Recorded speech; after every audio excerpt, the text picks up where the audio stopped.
வாழ்வோம் அன்பிற்குரியவர்களே, இன்றைய இரவு ஞான வெளிச்ச மணியில் நாம் சிந்திப்போம் இல்லையா? பேச்சாற்றலின் சிறப்பு. பேச்சாற்றலின் சிறப்பு. பேசுவதுங்கிறது பார்க்க சாதாரணமாக இருக்கும். ஆனால் இந்த பேச்சினுடைய ஆழத்தை பொறுத்து அதனுடைய தன்மை மாறும். சிலவங்க மேலோட்டமாகவும் பேசுவாங்க, சிலவங்க ஆழமாகவும் பேசுவாங்க.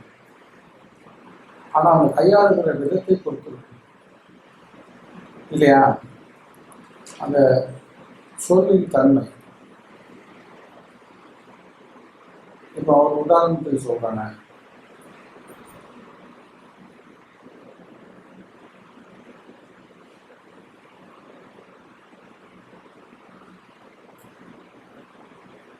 ஒருவன்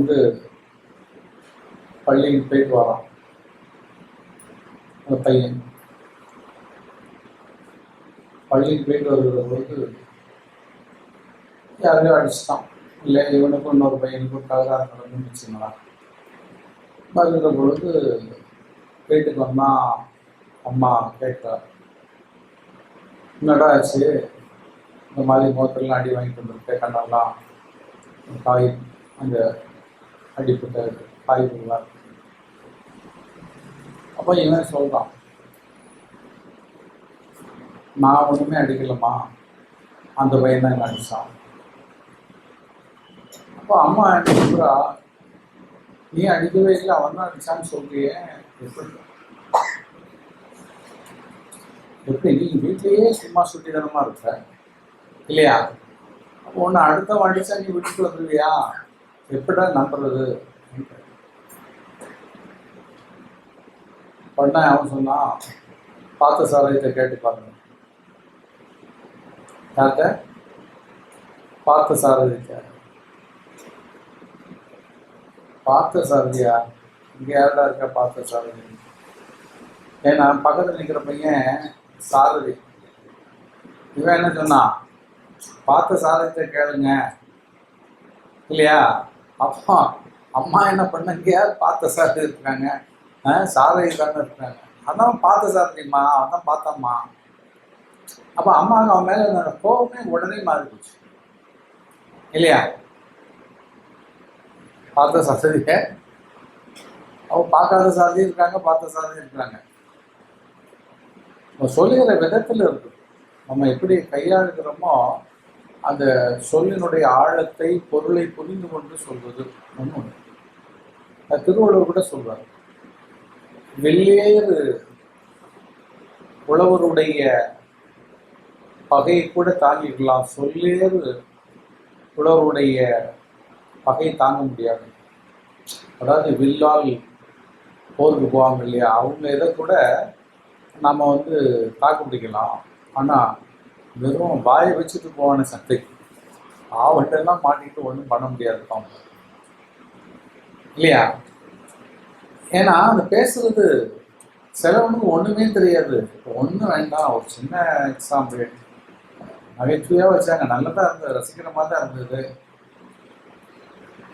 இப்போ ஏதாவது ஒன்று சொன்னீங்கன்னா அந்த சொன்னதையே திருப்பி திருப்பி சொல்றது இல்லையா? ஒன்று அடிச்சிருவாங்க, அடிச்சுட்டா ஒன்று அடிச்சுட்டா அவன் சொல்லதையே திருப்பி திருப்பி சொன்னான்னு வச்சுக்கலாம், கேட்குறவனுக்கு என்ன ஆகும் இல்லையா? அடுத்தால நம்மளை இயங்க விடாம ஆக்கிடும். சிலவங்க சொல்லுவாங்க இல்லையா, ஏதாவது பேசி தொலைடா, நீ பேசினா தானே நான் அடுத்தால பேச முடியும். பேசாம முன்னு பார்த்துக்கிட்டு இருந்தாங்கன்னா என்ன பண்ண முடியும் அவனை வச்சுக்கிட்டு? இல்லை, அது பெரிய கொடுமை இல்லை. 4 வார்த்தை பேசிட்டா கூட நல்லதோ கெட்டதோ தாங்கிக்கலாம், விட்டுக்கலாம், எதாவது பண்ணிக்கலாம். இது பேசவே இல்லை, பார்த்துக்கிட்டே இருக்கலாம். அப்புறமா கடைக்கோ ஆஃபீஸுக்கோ ஒருத்தன் வந்தான், வந்தவன் முன்னாடி சேரை எடுத்து போட்டுக்கிட்டான், என்ன தாங்குமாலையா உட்காந்து இப்படியே பார்த்துட்டு இருந்தான்னு வச்சுங்களேன், எப்படி இருக்கும்?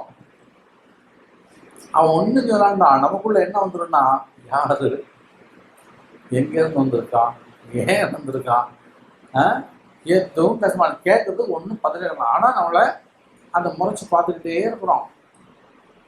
கொஞ்ச நேரம் தெம்பாலாம் நம்ம பேசிட்டு இருப்போம். ஆனால் நேரம் போக போக ஒரு பேரம் வந்துடும் உடம்புக்குள்ள, இல்லையா? இவன் நல்லவனா கெட்டவனா, வந்திருக்கிறது எதுக்கு, தனியாளா வந்திருக்கானா கூட்டாளா வந்திருக்கானா, இல்லை நம்மளை எந்திக்க விடுவானா விட மாட்டானா, 1000 கேள்வி வந்துடும். என்ன செய்ய போறானே தெரியாத. கொஞ்சம் யோசிச்சு பாருங்க. சிலவங்க சொல்லுவாங்க, இந்த பேசிட்டு எடுத்த கூட்டத்தை விட பேசாமல் எடுத்த கூட்டம் மோசமானதுன்னு பாருங்க, இல்லையா? அப்போ அந்த அது ஒரு விதம், பேச்சை கையாளுகிற விதம். அவன்கிட்டெல்லாம் வாய் கொடுக்க முடியாதுப்பா ஆன்னு சொல்லிட்டு என்ன பண்ணுவான், வாயே திறக்க மாட்டான். எதிராளி மாட்டிடுவான், இல்லையா? அந்த மாதிரி இருக்குது. ஒன்று பேசி கெடுக்கிறது, இன்னொன்று பேசாமல் கெடுக்கிறது. அந்த பேசி கெடுக்கிறதுல பார்த்தீங்கன்னா நிறைய ரகம் இருக்கும். பேசாமல் கெடுக்கிறதுல ஒரே ரகம் தான், எது ஆனாலும் வாயை திறக்கவே கூடாது. ஆனால் அந்த பேசி கெடுக்கிறதுல வந்து அவன் சொன்னதுக்கு பதில் சொல்றது, அதுக்கு மேலா சொல்றது, அவன் சொன்னதை குற்றமா சொல்லுவது, அவன் சொல்லாததையே சொல்லி நீங்க சொன்னீங்கன்னு சொல்றது. இப்படி சொன்னா நம்ம சொல்லவே இல்லைன்னு வச்சுக்கலாம். வந்து கேட்குறான், என்ன சார் சாப்பிட்டீங்களான்ட்டு. தாரேன்னு சொன்னேன்லப்பா, அது தாப்பா. எங்க எங்க தாரேன்னு சொன்ன தா, திரும்ப திரும்ப நீ தாரேன்னு சொன்ன தாரேன்னு சொன்ன தான்னா எப்படி இருக்கும்? நான் ஒன்றும் தாரேன் சொன்னேன்லப்பா, தாரேன்னு அது தாப்பா. பார்க்குறவன் என்னப்பா, யாராவது பார்த்தாங்கன்னா என்ன பண்ண, தாரேன்னு சொன்னது தாப்பா.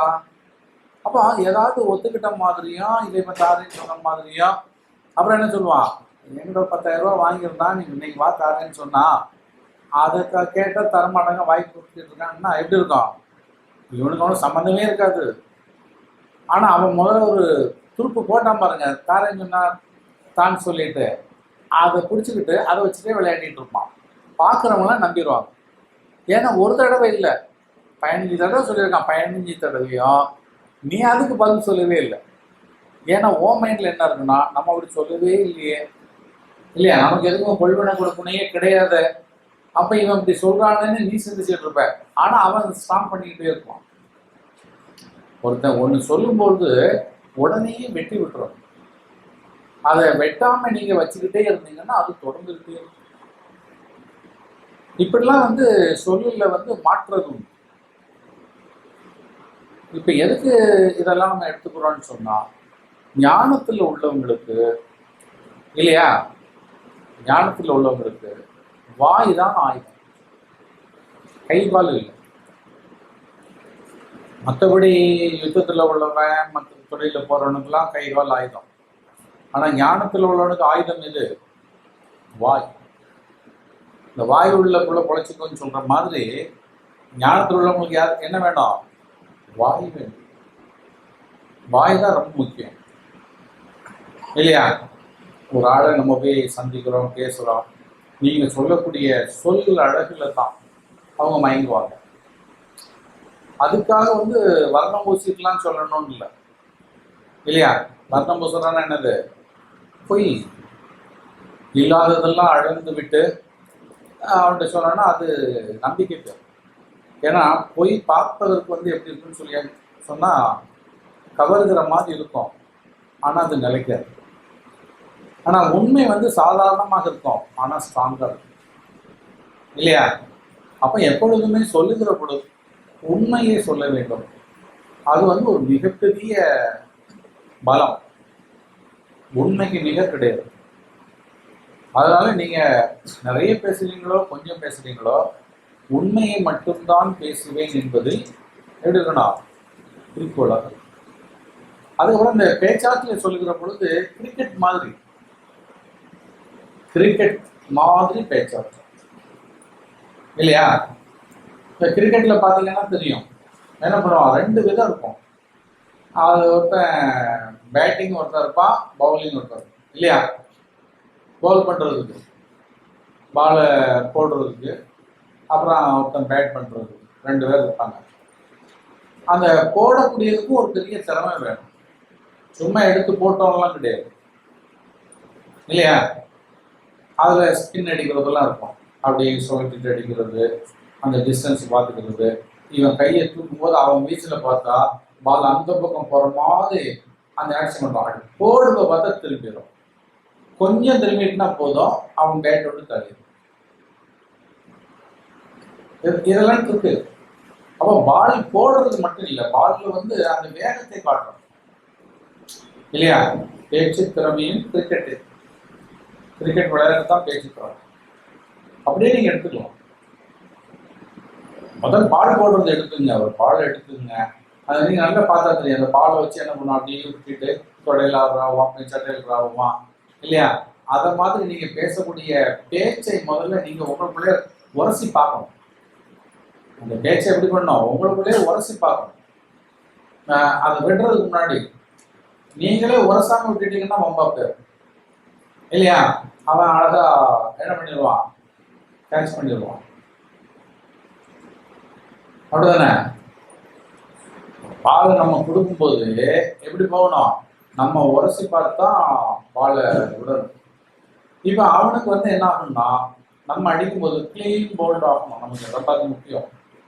அதுதான் நம்ம, அதாவது அவன் என்ன நினைச்சிட்டு இருக்கிறான், எந்த நிலைமையில் இருக்கிறான், பட் இதெல்லாம் தெரிஞ்சுக்கிட்டு தான் அவன் பால் போடுவான். அப்போ போடும்போது அவனுடைய சூழலை நீங்க தெரிஞ்சுக்கிட்டு, அவனுடைய தாட்ஸு, அவன் எப்படி பேச போறான், என்ன கருத்து வச்சிருக்கான், தெரிஞ்சுக்கிட்டு நீங்க பாலை விடுற மாதிரி சொல்லை விடும். விட்டீங்கன்னு சொன்னா அவன் என்ன பண்ணான், கிளீன் போல்டா. அதுக்கு மேல அவன் எழ முடியாத மாதிரி இருக்கும். அதான் சொல்லுக சொல்லை அச்சொல், அச்சொல்லை பிரிதோர் சொல் வெல்லும் சொல் இன்மை அறியும். வேற ஒரு சொல்லு அதை வந்து ஜெயிக்கிற மாதிரி இல்லாத மாதிரி சொல். வேற சொல் இருக்கவே கூடாது. இப்ப நீங்க ஒண்ணு போட்டா அதே பால வாங்கிட்டு அவன் போட முடியும்.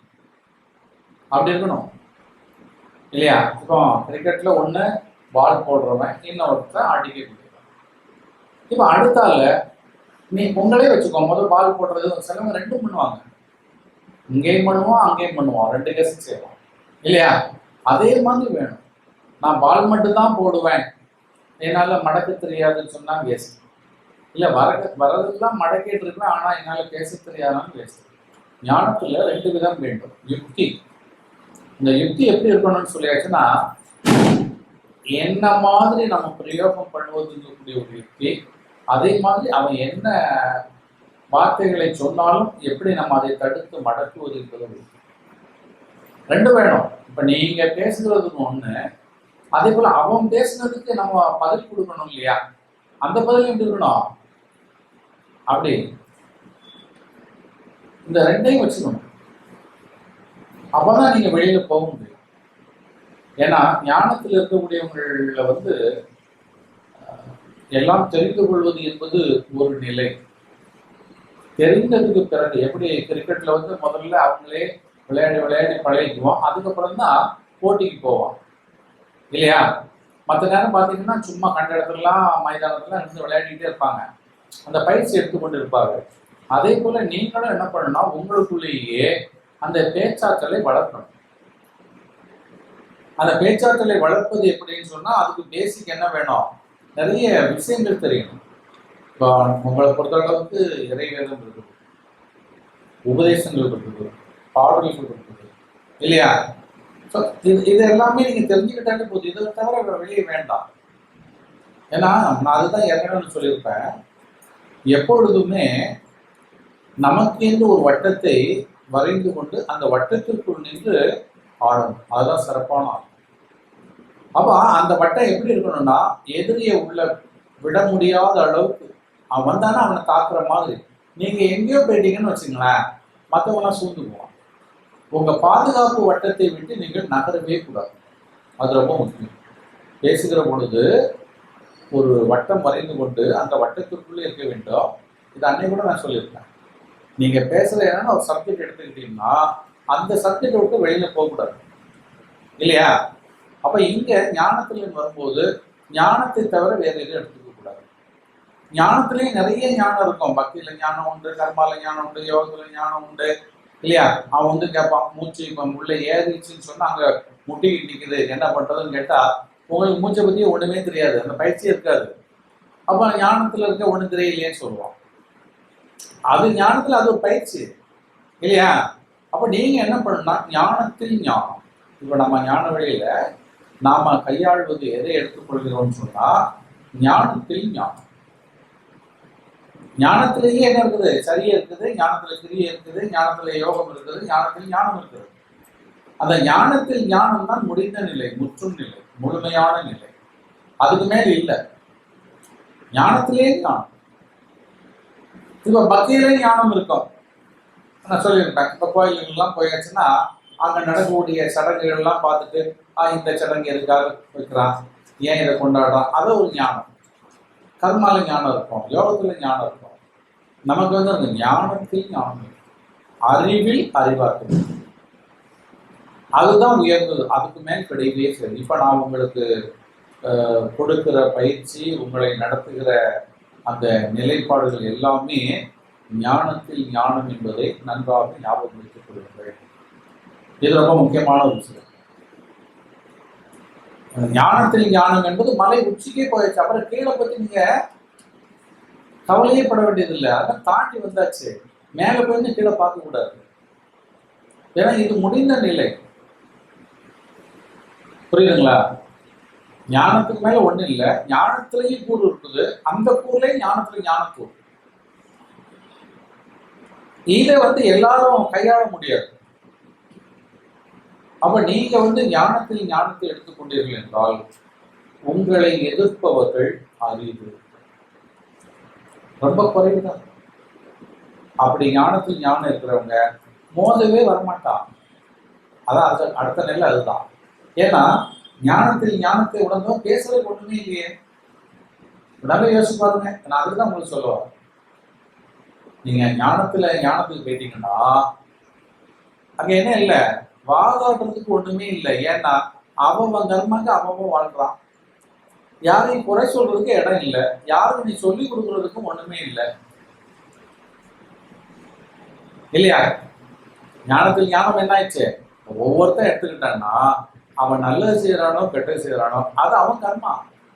அவனால் முடிந்ததை அவன் செய்யறான், உன்னால் முடிந்ததை நீ செய்யற. அப்ப நமக்கும் அவனுக்கு என்ன வித்தியாசம்? வித்தியாசம் இருக்குது. எல்லாரும் ஒண்ணு கிடையாது. ஏன்னா அவங்க கர்மா தனி இல்லையா? ஒரு குழந்தைக்கும் உங்களுக்கும் எல்லாரும் மனிதன் தான் சொல்லுவோம், எல்லாரும் ஈக்குவல். ஆனா அதே நேரத்தில் அந்த குழந்தை செய்யற வேலைக்கும் நீங்க செய்யற வேலைக்கும் வித்தியாசம் இருக்கு இல்லையா? அதை மண் அள்ளி போடுனா அது ஒரு கையில அள்ளிட்டு வந்து போட்டுட்டு இருக்கோம். நீங்க கொஞ்சம் பெரிய ஆளுன்னு சொல்லியாச்சுன்னா ஒரு பாண்ட் எடுத்து கொண்டு வந்துட்டு இருக்கீங்க. இன்னும் பெரிய ஆளுன்னா அதுக்கு மேல ஒரு பெரிய இல்லையா, ஏதாவது ஒரு கண்டெய்னர் வச்சுக்கிட்டு அதுல இருந்து எடுத்துட்டு போடுவாங்க.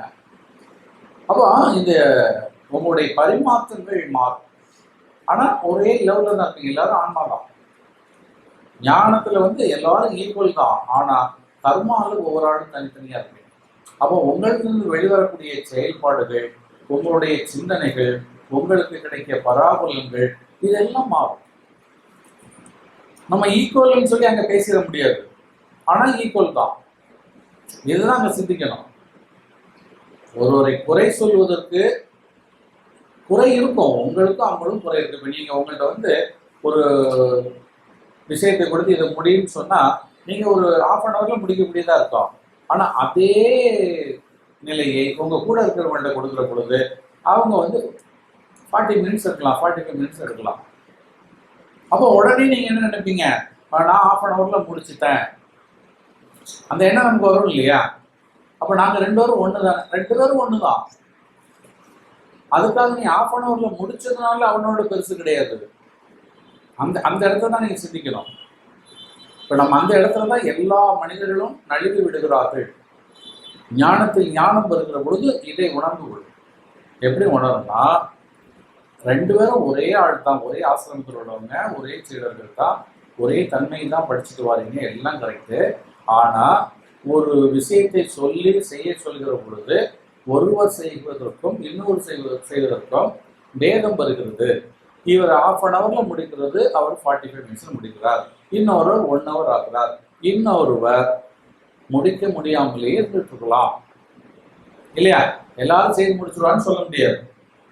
அப்ப இதை வைத்துக்கொண்டு அவங்க நாங்கள்லாம் ஒன்று கிடையாதுன்னு சொன்னா அது தப்பு.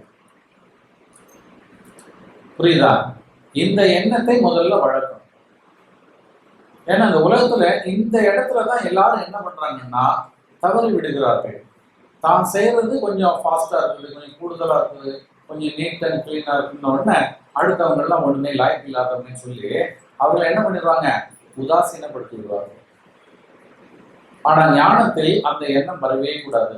அவங்களும் நம்ம கூட இருக்கக்கூடிய யாரு, ஒரே கேட்டகரி, எல்லாருமே சீடர்கள் தான், எல்லாருமே மனிதர்கள் தான்.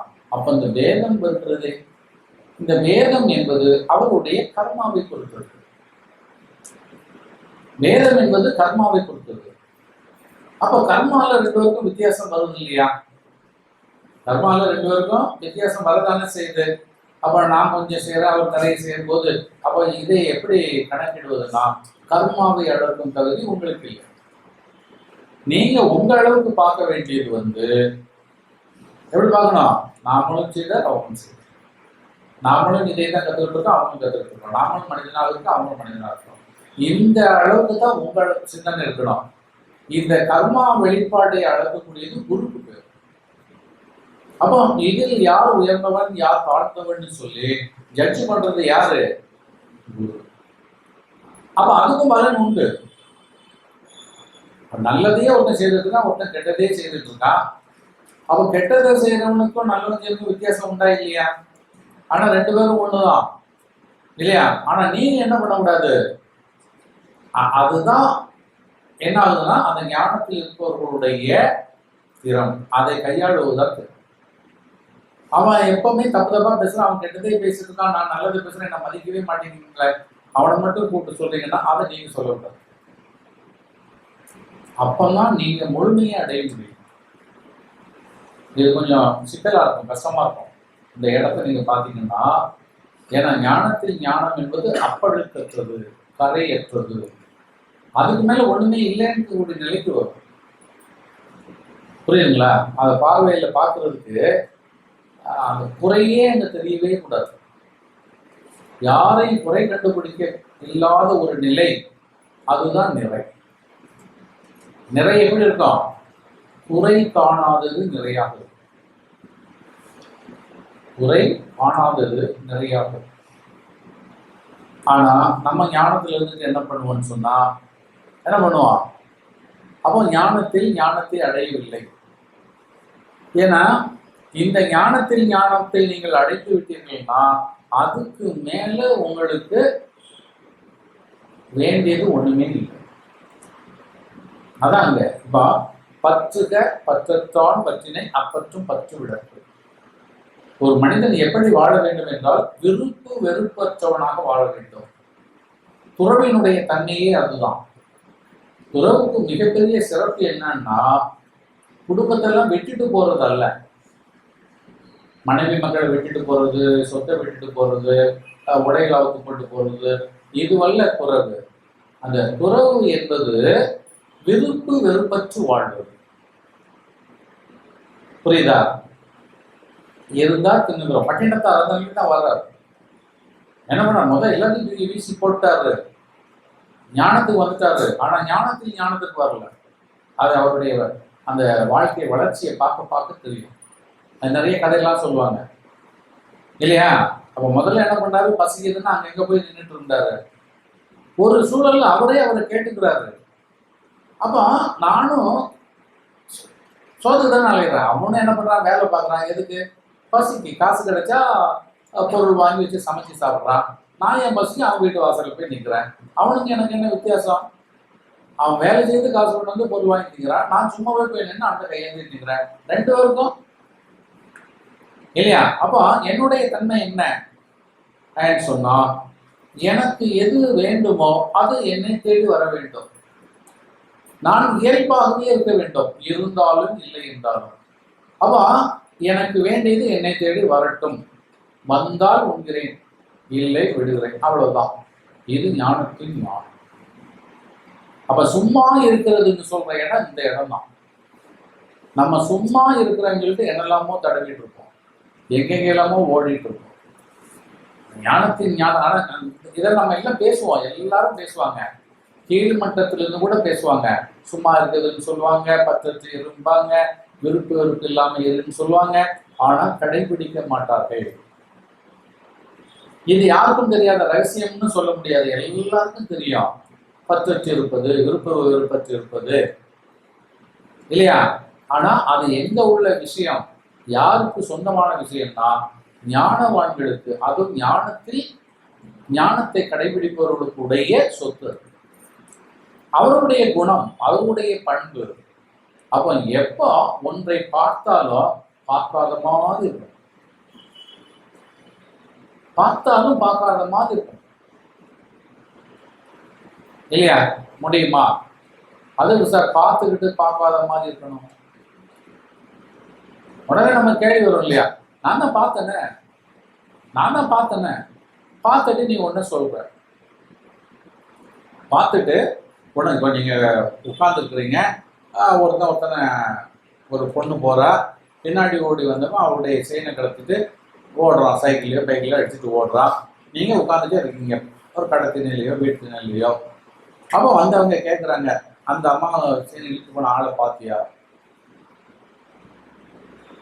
பார்த்தேன்னு சொன்னா என்ன ஆயிரும்? வா அவனை வந்து காட்டுமா, அவன் எப்படி இருந்தான், எங்க இருந்தான், எப்ப எடுத்தான், எடுத்து என்ன பண்ணான், ஏற்பட்ட கொஸ்டின்ஸ் இல்லையா?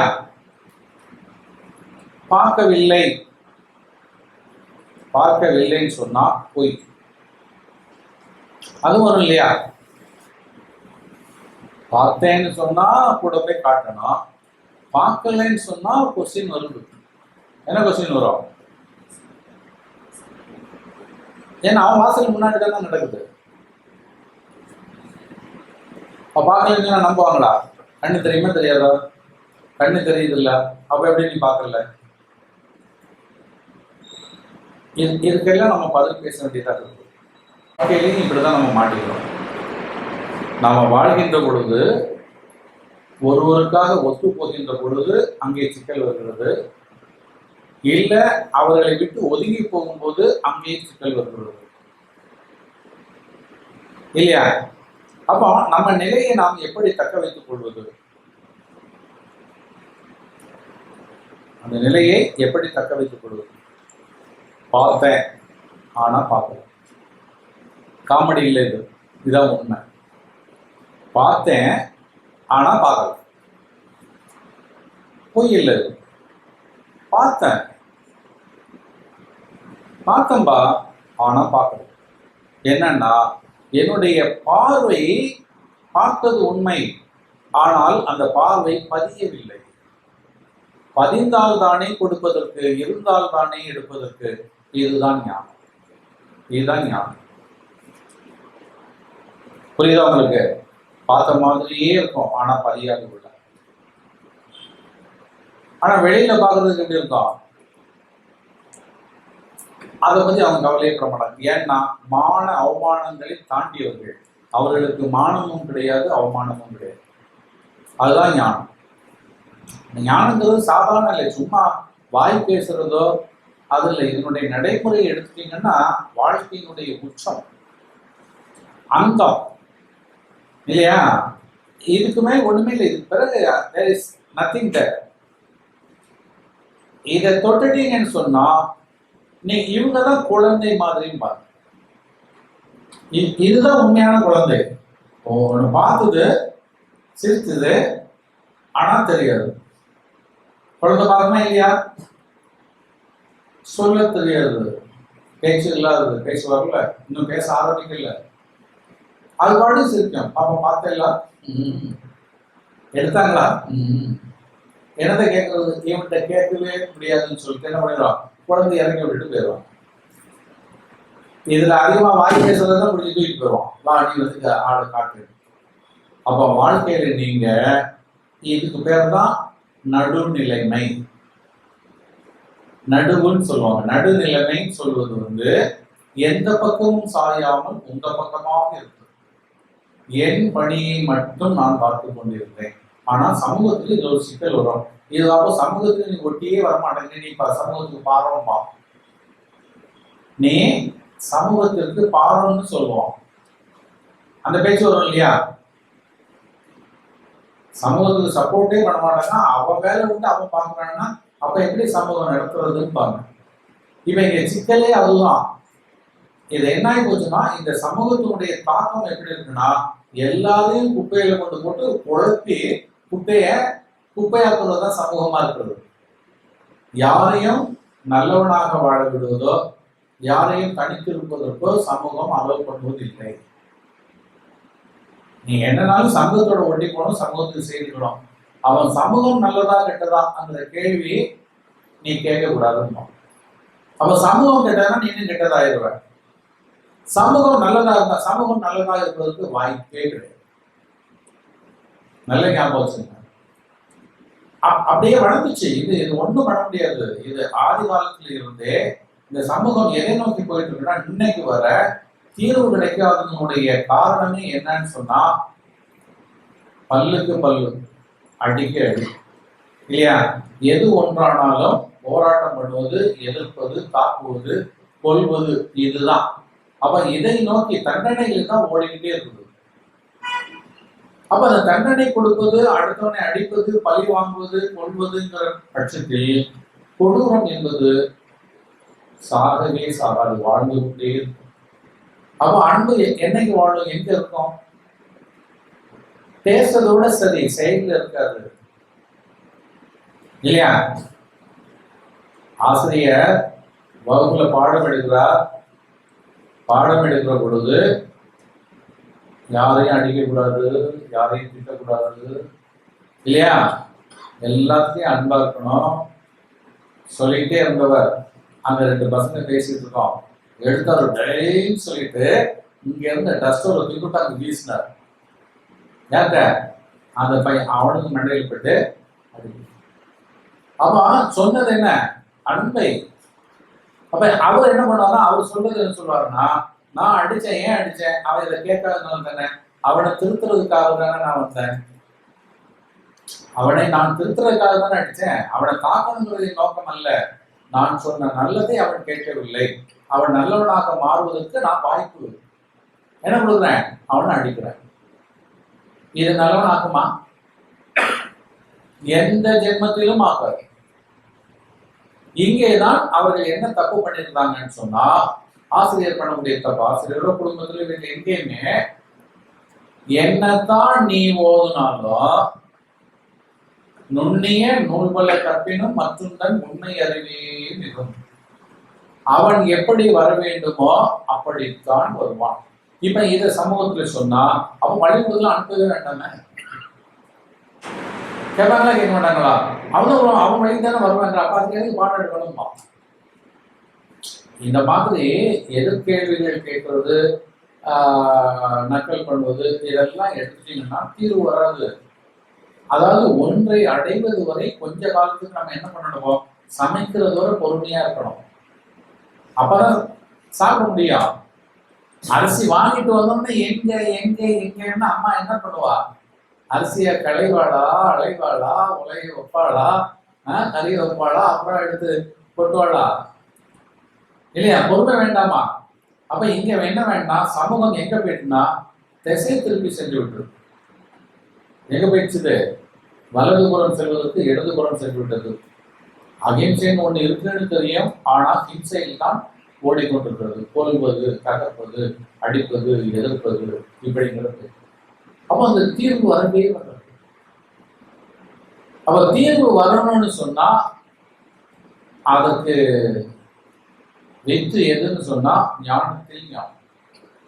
அவன் நிலைக்குத்தான் அவன் என்னதான் நீங்க உபதேசம் பண்ணாலும் வந்தவன் எதுக்காக வந்தாலும் அதை செஞ்சுக்கிட்டு தான் போவான். அதை செஞ்சுக்கிட்டு தான் போவான். அப்போ சமூக இயக்கமே வராதுன்னு சொன்னா வரும். அதுக்கு வராம போகும். ஒரு புலி இருக்குது, ஒரு மான் இருந்தா புலியை அடிச்சு சாப்பிடதான் செய்யும். அங்க போய் நீ அஹிம்சை பேச முடியாது. அப்ப புலி அடிச்சு சாப்பிடுறது இல்லையா? அப்ப அதுக்குள்ள மனுஷன் அடிச்சு சாப்பிடலாம்னா இங்க என்ன ஆகுது? மனிதனுக்கு அது தப்புன்னு தெரிஞ்சா செய்யக்கூடாது. அதுக்கு தப்புன்னு தெரியாது. புலிக்கு என்ன தெரியாது?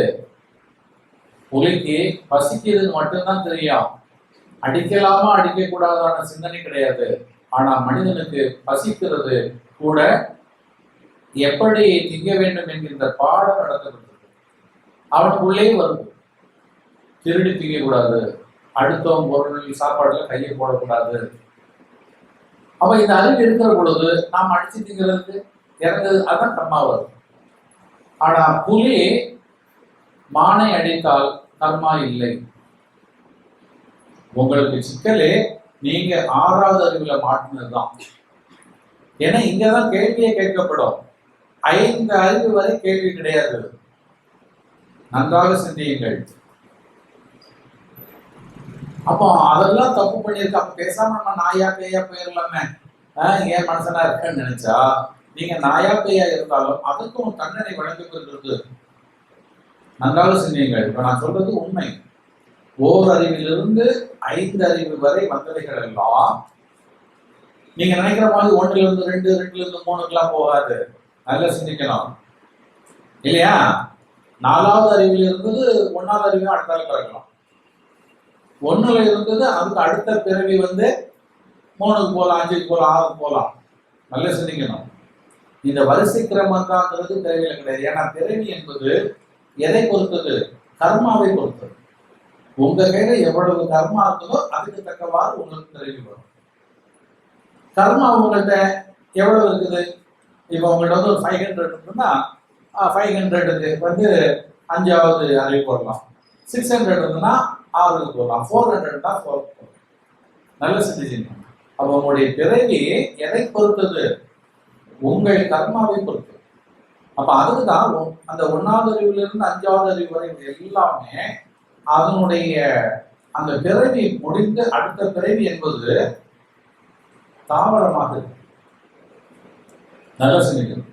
ஒரு புலி இறந்து விட்டது, அதுக்கு கர்மாவே இல்லை. அந்த புலிக்கு கர்மா இல்லை என்றால் அந்த புலி நேரம் மேல போக முடியாது. இதுதான் அந்த காலத்துல என்ன சொல்லி வச்சாங்கன்னா, நல்ல ஆன்மா மட்டும்தான் போகும், நீங்க எல்லாமே சொல்றதுக்கு போக முடியாதுன்னு அப்படி ஒரு கதை சொல்லி வச்சாங்க. லேசா முழுமையா சொல்லல. இப்ப இந்த இடத்துல நீங்க சிந்திச்சீங்கன்னா 1லிருந்து 5 அறிவு வரை இருக்கக்கூடிய அந்த உயிரினங்கள் எல்லாம் இறந்ததுக்கு பிறகு சப்போஸ் 3க்கு போகணும் 2க்கு போனா போயிடும். அதை விட்டு அப்கிரேட் ஆகுது, மேல போகுது. அப்டேட் பண்றோம்னு வச்சுக்கோங்க, மேல அதை உயரக்கூடிய நிலைக்கு வருதுன்னு சொன்னா அது எங்க வரும்? மரம் செடி கொடிக்கு போகும். 5வது உள்ளதாக சொன்ன ஒரு புலி இறந்து விட்டது என்றால் அது எங்கே பிறக்கும் என்றால் அடுத்தது எங்க போகும்? நல்ல நல்ல தன்மையில இருந்தது இல்ல, தன்மை கர்மா மோசமாக இருந்ததுன்னா 3க்கு 2க்கு அதுக்கு போகலாம். அது உயர்ந்து போகக்கூடிய ஒரு தன்மை வருகின்ற பொழுது அது எங்கே பிறக்கும்னு சொன்னா மரம் செடி கொடிகளாக தாவரமாக பிறக்கும். அந்த தாவரமாக பிறக்கிற பொழுது அங்கேதான் அதுக்கு என்ன வருகிறது? கர்மாப்படி அந்த நல்ல கர்மாவா இருந்ததுன்னா அது ஒரு நல்ல மரமாக இருக்கும். சிலது முள் மரமாக இருக்கும். சிலது அவஸ்தைப்படுறது, காட்டுல வெயில கிடந்து இல்லையா, முள் செடிகள் இருக்கும், நீர் கிடையாது, அது கிடையாது. இவைகள் எல்லாம் அந்த 2வது ஜென்மம் 3வது ஜென்மால இருக்கக்கூடிய இதெல்லாம் பண்ண தவறுகள் இருக்கு. நல்லா சிந்திக்கணும். அப்ப அந்த தாவரமா மரமா போயிட்டா மட்டும் எல்லா மரமும் வாழல. சில மரத்தை ஒகே மரம் சொல்லி இந்த ஜப்பான் மரம் மாதிரி பொம்மை மாதிரி இருக்கும், வீட்டுல வச்சு தண்ணி ஊத்திட்டு இருப்பான். மற்றெல்லாம் வெளியே நிற்கும், நல்ல காய் கொடுக்கும், அது தோட்டத்துல இருக்கும். காய் கொடுக்கக்கூடிய மரத்தை கூட கல் எரிஞ்சு பறிக்கக்கூடியது இருக்குது இல்லையா? அப்ப அதற்கு படக்கூடிய அவஸ்தை எதனால் வருகிறது? அதனுடைய கர்மாவினால் வருகிறது. அப்ப அந்த மரம் செடி கொடிகளில் இருந்துதான் அடுத்தது மனிதனாக வர வேண்டும். இப்ப நல்லா சிந்திக்கணும். இப்ப மனிதனாக இருக்க நீங்க எல்லாருமே உங்களுடைய முன் ஜென்மா எதுன்னு கேட்டா இந்த தாவரம் தான். அப்போ மரம் செடி கொடிகளுக்கு முந்தைய அந்த மனிதனுக்கு முந்தைய ஜென்மா மரம் செடி கொடிகளாக இருக்கிறது. இப்ப நீங்க தப்பு பண்ணிட்டீங்க சொன்னா அந்த தப்புக்கு தக்கவாறு உங்களுக்கு என்ன ஆகும்? பிறவிகள் உண்டாகும், கீழ்நிலைக்கு போகும். தப்பே பண்ணல, நல்ல நிலை உங்களுக்கு இருந்தது, மனப்பதிவுகளே இல்லை, கர்மாவே இல்லைன்னு சொன்னா உங்களுடைய பிறவி எங்க போயிருன்னு சொன்னா எங்க போயிருது? மனமண்டலத்துக்கு பேர். அதாவது உடல் எடுக்காத நிலை, அருவ நிலை. அதான் தெய்வ நிலைன்னு சொல்லுவாங்க. உடல் எடுக்காத ஒரு நிலை தான் தெய்வத்தன்மை, அருவ நிலை. அப்ப அதை நீங்கள் அடைவதற்கு வாய்ப்பு வரும். அப்ப அந்த அருவ நிலைக்கு நீங்க போகணும்னு சொன்னா உங்கள்கிட்ட என்ன இருக்கணும்னா மனப்பதிவுகள் அற்றிருக்க வேண்டும். அப்ப அந்த மனப்பதிவுகள் அற்று போவதற்கு என்ன செய்ய வேண்டும் என்றால் ஞானத்தில் ஞானம் உடையவர்களாக இருக்க வேண்டும். அதான் பார்த்தா பார்த்தேன் இல்லையா? அப்ப பார்த்தீங்க ஆனா பார்க்கல, ஏன்னா நான் பதிக்கவில்லை. சொல்லுவாங்களா, ராம ஆண்டா ராவண ஆண்டா எனக்கு என்னப்பா, அவன் நிம்மதியா இருக்க முடியும்.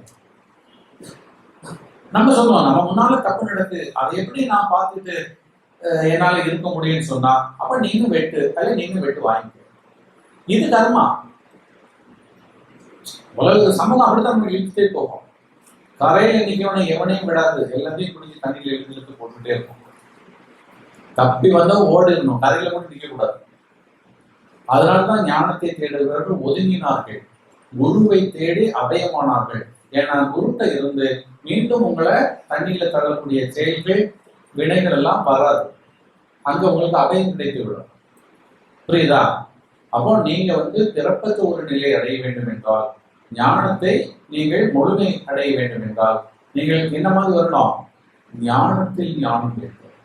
அந்த ஞானத்தில் ஞானம் என்பது எப்படி இருக்குது? பச்சற்ற நிலை. அததான் நான் சொன்னேன், இல்லறத்தில் துறவரமாக இருக்க வேண்டும் சொன்னேன். வீட்டுலதான் இருப்பான், ஆனா எப்படி இருக்கணும்? துறவரத்தில் இருக்கு. துறவரம் எப்படி இருக்கும்? ஆசையே இல்லை, வந்த அப்ப பசிக்கல, நினைச்சாதான் பசிக்கும், நினைக்கலன்னா பசிக்க இல்லையா? நல்லா பாத்தீங்கன்னா ஒரு நாளைக்கு 10 ரூபாலையும் ஓட்டலாம், 5 ரூபாலையும் ஓட்டலாம், 500 ரூபாலையும் ஓட்டலாம், 10,000 ரூபாலையும் ஓட்டலாம், 10,000 ரூபாயும் ஓட்டலாம். ஒரு நாள் 10,000 ரூபாய் 10 லட்சத்தை கூட ஒரு நாள்ல ஓட்டலாம். அப்படியே போய் ஒரு 2 நெக்லஸ் வாங்கினா முடிஞ்சு போச்சு, 6-7 லட்சம் போயிடும்.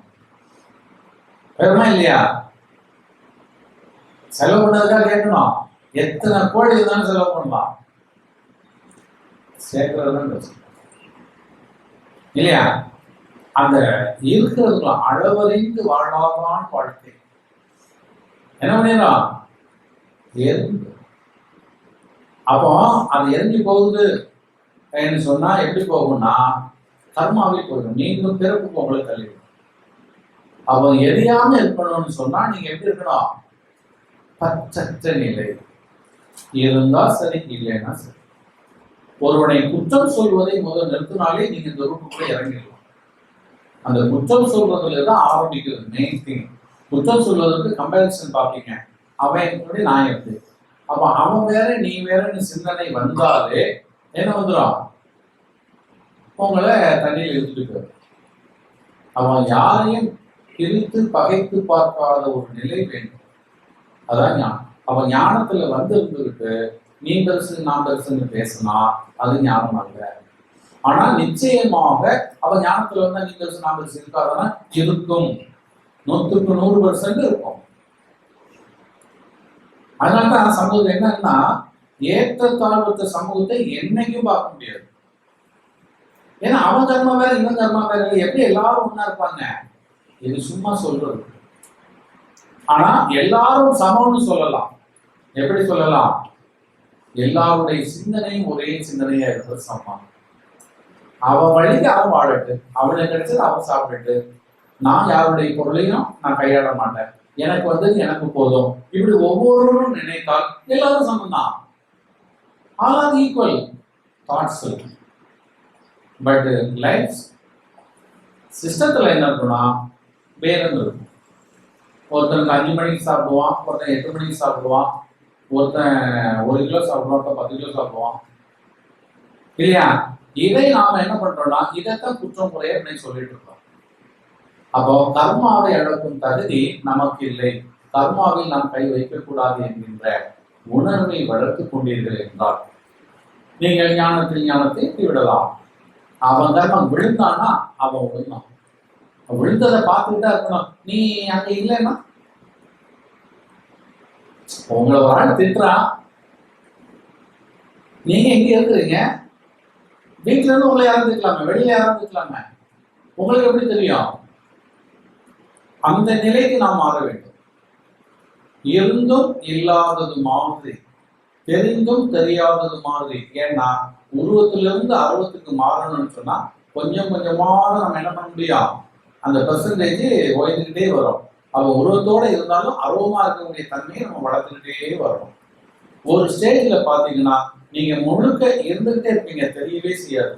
இதுதான் கூடு விட்டு கூடு பாய்கிற வித்தையினுடைய பயிற்சி. நன்றாக ஞாபகத்தில் இருந்துகிட்டே இருப்பாங்க, ஆனா ஒண்ணும் தெரியாது. இன்னொரு இடத்துல இருப்பாங்க. இது எல்லாம் நம்மளால முடியும். ஏன்னா அந்த அளவுக்கு நீங்க உங்களை தகுதிப்படுத்தல். ஞானத்தில் ஞான உடையவர்கள் மட்டுமே அட்டமாசித்து அடைய முடியும் என்பதை திண்ணமாக நினைத்துக் கொள்ளுங்கள். 8 சித்தும் கிடைக்க வேண்டும் என்றால் என்ன வேணும்? ஞானத்தில் ஞானம் வேண்டும். ஆசை உள்ளவனுக்கு அது மாட்டாது. அவன் மந்திரவாதி, அவன் கோல் சூது பண்ணிட்டு போகக்கூடியவன், மாந்திரிகம் தந்திரிகம் பண்ண முடியவங்க, அது வேற. இது தெய்வீகத்தன்மை, முழுமையாக இயற்கையினுடைய தன்மை. ஒரு இயற்கைக்கு இருக்கக்கூடிய அத்தனை ஆற்றலும் அந்த மனிதன் தன்னை முழுமையாக ஒரு இயற்கையாக அவன் பாதிக்க ஆரம்பிப்பான் இல்லையா? அந்த பசி தூக்கம் என்பது தானாக நிகழ வேண்டும். அதை நீங்க வரவழைத்து அதற்காக நீங்க போராடக்கூடாது. அந்த வாழ்க்கையே அது மாறும். ஆனா நீ சமூகம் அப்படி வைக்கல. 11 மணி வரை எனக்கு தூக்கம் வருது, நான் தூங்கினேன்னு சொன்னா என் சோம்பேறின்னு சொல்லிட்டு போயிட்டே இருப்பான் இல்லையா? உங்களுக்கு எப்போ தூக்கம் வருதோ அப்போ தூங்கணும், எப்போ பசிக்குதோ அப்போ சாப்பிடணும். அப்போ சமூகத்தில் இருக்க முடியுமா?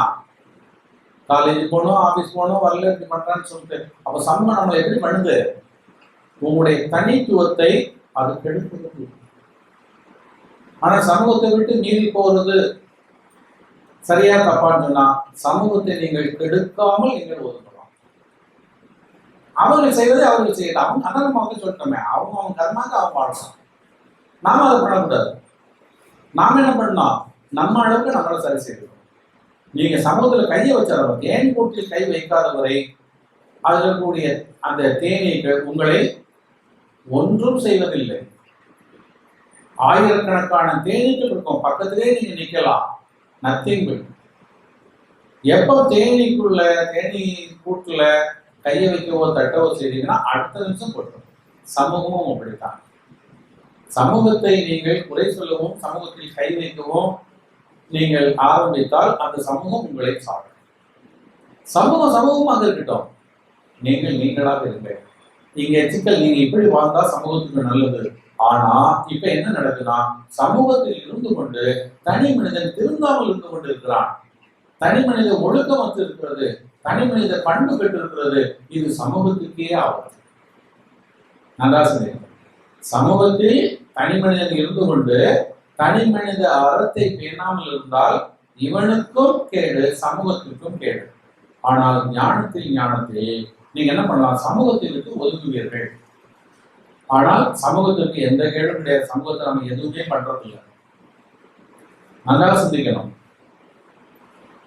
நீங்க என்ன பண்ணீங்க?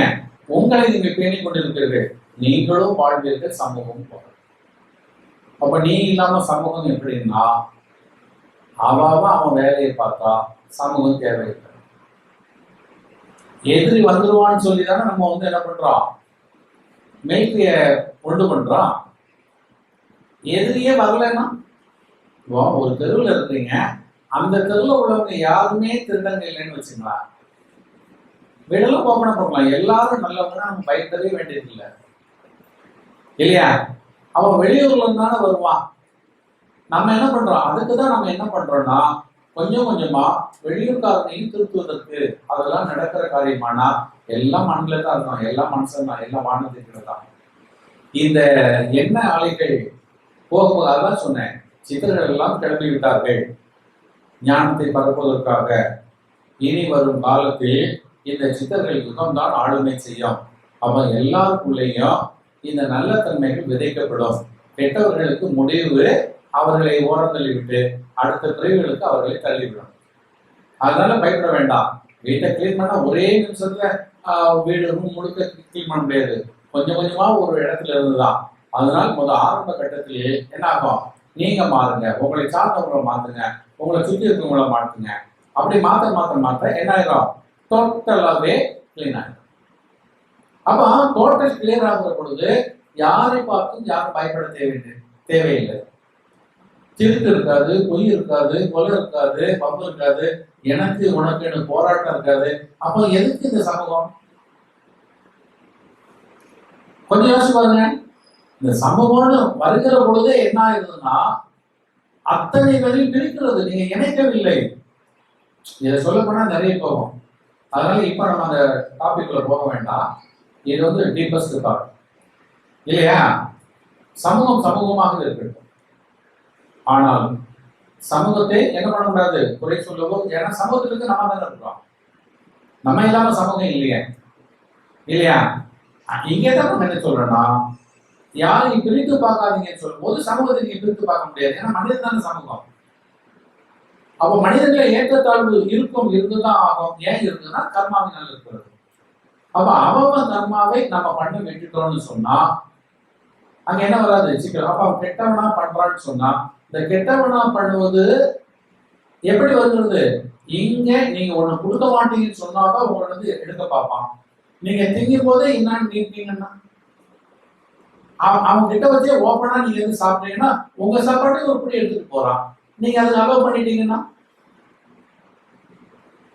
பெரியவங்க வீட்டுல இருக்காங்க, சாப்பிடறதுக்கு முன்னால அப்பா வாங்க சாப்பிடுங்க, எங்க அப்பாவுக்கு சாப்பாடு கூட நான் அப்பா சாப்பிடுறேன்னு சொன்னா அவர் கோவிச்சுட்டு இருப்பாரா, பார்த்துட்டு இருப்பாரா, திட்டிட்டு இருப்பாரா, பாவம் வருமா? நாம செய்ய தவறுவதுதான் நமக்கு தவறாக விளைகிறது. எதை நாம் செய்ய தவறுகிறோமோ அந்த தவறு தான் நம்மளை தண்டிக்கிறது. நீங்கள் தவறு செய்யாதீர்கள், உங்களுக்கு தண்டனை வராது. நல்லா சிந்திக்கணும். டீ குடிச்சிட்டு இருந்தீங்க, ஒரு பையன் அப்படியே கிராஸ் பண்றான், பாவமா இருக்கு, பாக்குறான். சும்மா போறோம்னா வாட்டி கேட்க கூடாது, அது கொழுப்பு. அவங்கள பார்க்கிற பொழுது தம்பி டீ சாப்பிட்றீங்களா, சரி என்ன டீ கொடுத்தீங்கன்னா அவனால் தவறு வரவே வரும். இப்ப கொடுக்கலன்னா இப்ப அவன் மைண்ட்ல நம்மளை பார்த்துட்டு போயிட்டான். அவனுக்கு டீ வேணும், அவன் கையில காசு இல்லை, குடிக்கிறத பார்த்து வெறுப்பாச்சு, நம்மளை கை வைக்க முடியலன்னாலும் வேற யாரையாவது ஒருத்தர் போய் டீ கொடுப்பான். அந்த எண்ணம் அப்படிதான் டெவலப் ஆகிட்டே போகுது. சின்னவங்க கெட்டவர்களா மாறுறது காரணம் அவர்களுக்கு வேண்டிய வாய்ப்பை, வசதி, அவர்களுக்குரிய உரிமைகளை நாம் பறித்தெடுத்ததுனால். நன்றாக சிந்திங்க. இதெல்லாம் ஒரு நாள்ல விடியக்கூடிய விஷயம் அல்ல. ஆனால் இதையெல்லாம் நீங்க மனதில் பதித்து வைத்துக் கொள்ள வேண்டும். எந்த மனிதனுக்கும் பங்கம் வராத வாழ்க்கை ஞான வாழ்க்கை, எந்த மனிதனையும் ஒதுக்காத வாழ்க்கை ஞான வாழ்க்கை. அப்ப நான் பேச்சாற்றலுக்கு ஆரம்பிச்சுக்க ஏன் வந்தேன்னா, இந்த மாதிரி விஷயங்களை நீங்கள் மற்றவர்களுக்கு பகர வேண்டிய கட்டுப்பாட்டில், கடமையில் நீங்கள் இருக்கு. இதைதான் நீங்க சொல்ற ஞானம்னு ஒண்ணு பெருசா, நான் அந்த சூத்திரம் தெரியுமா, இந்த சூத்திரம், நம்ம சூத்திரம் தெரியுமா, எதுக்கு இன்னும் மனுஷன் பிரிக்கிறதுக்கா? எந்த சூத்திரமும் வேண்டாம், எல்லாத்தையும் சுத்தர போடுங்க. உண்மையை மட்டும் கையில் எடுங்கள், மதிக்க மட்டும் தெரிந்து கொள்ளுங்கள், போதும் ஞானத்தொண்டு. இல்லையா? அவர்களுக்கு தேவை, உங்களால் முடிந்தால் செய்யுங்கள், இல்லை ஒதுக்கிக் கொள்ளுங்கள். குறை சொல்வதும் குற்றம் சொல்வதும் கண்டிப்பதும் தண்டிப்பதும் ஆகவே ஆகாது. இதுதான் ஞானத்தில் ஞானம். ஞானத்தில் ஞானத்திலே தொண்டு பண்ணலாம். யாருமே செய்யாம பார்த்துக்கிட்டே இருக்க, பார்த்துக்கிட்டு இருக்கிறது அல்ல, பாதிக்காமல் இருப்பது. அதான் சொன்னேன், பார்த்து கொண்டிருப்பது என்பது பாதிக்க, அவங்களாலே உங்களுக்கு பாதிக்கக்கூடாது, உங்களாலேயே அவங்களுக்கு பாதிக்கக்கூடாது. அந்த வாழ்க்கை பாருங்க எவ்வளவு அழகா இருக்கும். உங்க வேலையை சொந்தமா பண்ண விட்டுட்டாங்கன்னா முடிஞ்சு போச்சு. அவங்க வேலையை சுதந்திரமா நீங்க விட்டுட்டீங்கன்னா முடிஞ்சு போச்சு. அடுத்தவன் தப்பு பண்ணுவானேன்னு சொல்லிதானே பிரிகாஷனா நம்ம என்ன பண்றோம், கதவை கூட்டு போட வேண்டி இருக்குது, போலீஸ்காரன் வைக்க வேண்டி இருக்குது, கோர்ட் வைக்க வேண்டி இருக்குது. இதெல்லாம் இந்த தப்பு பண்ணதுக்கு யாருமே இல்லைன்னா, இந்த தப்பு பண்ணவன் வானத்துல இருந்தா வந்து விட்டுறான். இங்க கற்றுக் கொடுத்தது, இங்க படிச்சது, இங்க இல்லாததுதான் காரணமாக இருக்கு.